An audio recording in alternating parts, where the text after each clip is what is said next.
안녕하십니까. 오늘 컨퍼런스 콜에 참석해 주셔서 감사합니다. 지금부터 삼성전자의 2020년 2분기 실적 발표를 시작하도록 하겠습니다. 안녕하세요. 숫자로 세상을 보는 헤일리입니다. 오늘은 삼성전자 2020년 2분기 실적을 리뷰해보도록 하겠습니다. 매출은 전분기 대비 3천억 원, 전년 동기 대비 약 3조 원 감소한 53조 원을 달성하였고, 영업이익은 8조 2천억 원으로 6분기 만에 가장 높은 실적을 내며 영업이익률이 무려 15.4%로 상승하였는데요. 글로벌 팬데믹으로 여러 가지 악조건들을 생각했을 때 정말 깜짝 놀랄 만한 실적입니다. 2분기 매출의 36%가 IT 앤 모바일 부분, 32%가 반도체, 18%가 C, 즉 컨슈머 일렉트로닉스 순으로 구성이 되어 있는데 반해 영업이익의 64% 이상이 반도체 부분에서 발생했습니다.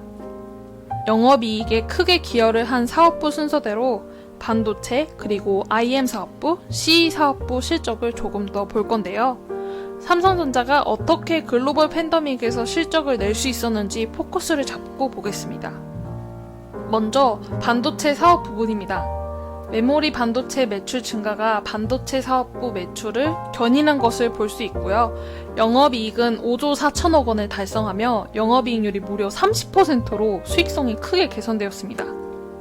전 세계적으로 재택근무와 온라인 교육 등 원격 활동이 크게 늘어나면서 교육용 로우엔드 PC 수요가 같이 늘어났고요.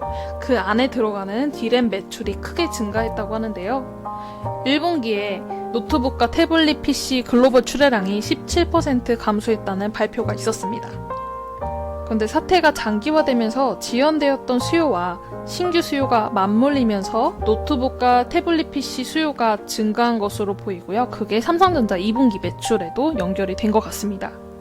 재택근무와 교육뿐만 아니라 집에 있는 기간이 늘어나면서 자연스럽게 트래픽이 늘어나고 고용량, 고화질 스트리밍 서비스가 증가하면서 데이터 센터 서버용 D램과 SSD 판매가 증가했습니다. 여기서 재밌는 게 데이터 센터는 메모리 반도체를 대규모 물량으로 구매하는 큰손 고객이어서 반도체 제조회사에게는 아주 중요한 고객이에요. 그런데 D램을 생산하는 회사는 삼성전자, 그리고 SK하이닉스, 마이크론 등 굉장히 한정적이죠.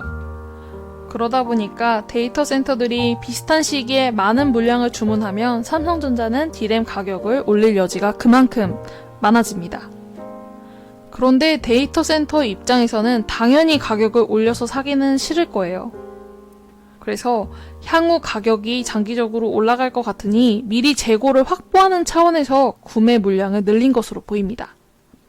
그런데 앞으로도 주문이 늘어날 것 같아서 반도체 회사가 생산을 늘렸는데 고객이 재고를 확보해 나서 그 이후에 오히려 주문이 줄어든다면 반도체 회사는 재고가 늘어나고 시중의 재고가 늘어나면 제품 가격이 그만큼 하락할 가능성이 높아지죠. 이러한 상황이 지난 2018년도, 2019년도에 있었습니다. 이건 삼성전자나 SK하이닉스 같은 제조사가 반길 만한 시나리오는 당연히 아닐 거예요. 그래서 고객사 동향 파악하는 게 굉장히 중요한데요. 당연히 삼성전자는 고객사 재고 상황을 면밀히 체크해가면서 재고 수준을 조절하고 있다고 합니다. 서버 수요가 늘어난 반면에 락다운이 된 만큼 오프라인 매장 폐쇄 기간이 늘어나면서 스마트폰 수요가 줄어들었습니다. 이에 따라서 모바일용 낸드 판매도 역시 감소했다고 합니다.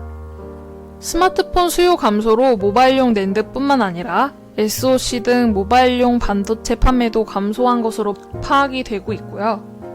파운드리의 경우 최근 TSMC가 고객사들이 공급망 붕괴 우려로 인한 재고 확보용 주문이 크게 늘면서 실적 호조를 달성한 것처럼 삼성전자 역시 파운드리 최대 매출을 이번 분기에 달성했다고 합니다. 정확한 금액은 발표가 안 되었는데 역산을 해보면 3조 원 미칠 것 같아요. 참고로 TSMC 2분기 매출은 하나로 약 12조 원이 넘습니다. TSMC의 경우는 다른 콘텐츠로 조금 더 다뤄서 만나 뵙도록 하겠습니다. 자, 다음 IM 사업부로 넘어가겠습니다. IM 사업부는 전분기 대비해서 매출이 20%나 감소하였는데요. 하지만 영업이익률은 9%를 기록하면서 매출 감소분에 비하면 굉장히 선방한 것으로 보여요. 올해 1분기에 갤럭시 Z 플립을 야심차게 내놨었는데 오프라인 매장 폐쇄에 따른 스마트폰 판매 부진이 있었고 해외 5G 투자가 지연이 되면서 매출 감소가 있었다고 합니다.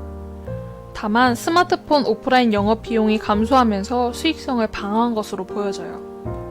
CE 사업 부분입니다. 매출은 1분기와 비슷한 수준인데 영업이익은 약 2천억 원 정도 증가했는데요. 오프라인 매장 폐쇄 기간이 길어지면서 스마트폰 판매가 부진했던 것과는 다르게 생활가전의 경우 온라인 판매에 집중을 하고 일부 시장 회복세에 따른 프리미엄 제품 판매를 확대해서 수익성을 개선할 수 있었던 것으로 보입니다. 핵심 이슈는 역시 팬데믹에 따른 온라인 글로벌 공급망 이슈, 그리고 경기 침체, 언택트 수요 증가였고요. 삼성전자는 빠르게 변화하는 환경에 따라 유연하고 신속하게 고객 대응을 하고 운영 효율화에 집중을 한 게 드러나는 2분기 실적이었습니다. 삼성전자 2분기 컨퍼런스 콜 내용을 바탕으로 리뷰를 해보았는데요. 컨퍼런스 콜은 보통 상장된 기업이 투자자를 대상으로 자사 실적과 향후 전망에 대해서 이야기하기 위해 여는 전화 회의를 말합니다. 컨퍼런스 콜은 정말 좋은 자료예요.